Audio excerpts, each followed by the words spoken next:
बातमी येते तुळजापूरमधून। तुळजापुरात पुन्हा एकदा पुजारी आणि प्रशासन वाद पेटण्याची चिन्ह आहेत। तुळजाभवानी मंदिर विकास आराखड्याला तुळजापूरमधील रहिवाशांसह पुजारी भाविकांनी विरोध दर्शवलाय। हा विकास आराखडा हिंदू धर्म पद्धतीनुसार नसून अनेक बाबी स्थानिकांवर अन्याय करणारे असल्याचा आरोप करण्यात येतोय।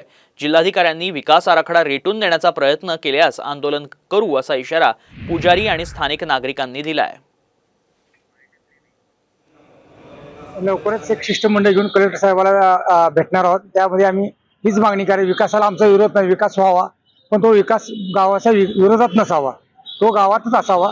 जो डोंगराच्या पाठीमागं नाही, जो हिंदू धर्माप्रमाणे पूर्वेकडनं प्रवेश पाहिजे, ना की पाठीमागनं पश्चिमे बाजू नको, हा आमचा मत आहे। आणि लवकर आम्ही जिल्हाधिकारी हे सांगणार आहे, जर आमचं हे मागणी मान्य नाही केली तर आम्ही तीव्र आंदोलन करणार आहोत।